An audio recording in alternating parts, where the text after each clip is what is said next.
Sementara itu pemirsa, pemerintah hingga saat ini masih berusaha untuk merayu perusahaan mobil listrik Tesla agar bisa berinvestasi di Indonesia.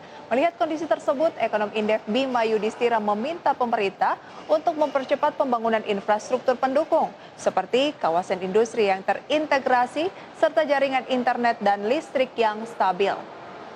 Selain mempercepat pembangunan infrastruktur pendukung untuk Tesla, pemerintah juga dinilai harus bisa melakukan kepatuhan dan penyelarasan regulasi dengan environment, sosial, dan government atau ESG, di mana ESG tersebut merupakan prinsip yang diakui oleh Tesla dalam berinvestasi di suatu negara.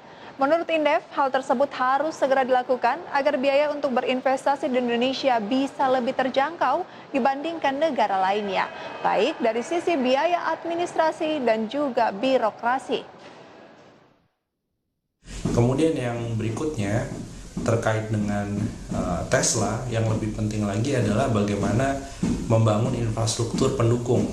Ada kawasan industri terpadu, ini harus dipercepat, kemudian juga infrastruktur lainnya seperti jaringan internet, pasokan ketersediaan listrik yang stabil, sampai kemudian infrastruktur logistik dengan biaya logistik yang lebih murah.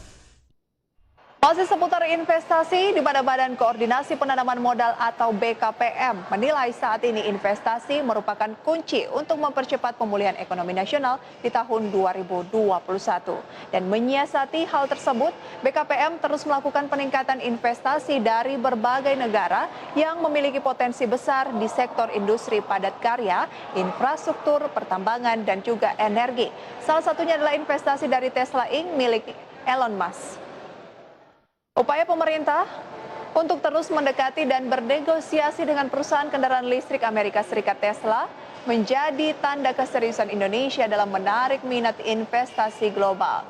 Kepala BKPM Bahlil Lahadalia menegaskan peningkatan investasi juga akan menambah lapangan kerja baru dan untuk itu pemerintah perlu mengoptimalkan peran investasi dalam rangka percepatan pemulihan ekonomi di tahun 2021. Masuk ke daerah, baik itu dari dalam maupun luar negeri, dia wajib menggandeng pengusaha lokal, UMKM, dengan harapan kenapa? Untuk menciptakan lapangan pekerjaan di bawah. Karena kalau UMKM itu tidak terlalu berbasis teknologi tinggi, tapi kalau korporasi besar, maka dia... Dan informasi tersebut mengakhiri kebersamaan kita di Newscreen kali ini. Saksikan Newscreen pemirsa setiap Senin sampai Jumat pukul 14.30 waktu Indonesia Barat dan perbarui terus informasi ekonomi dan bisnis Anda dengan menyaksikan IDX Channel, your trustworthy economic business and capital market channel. Terima kasih atas kebersamaan Anda. Saya Prisa Sombodatu. Sampai jumpa.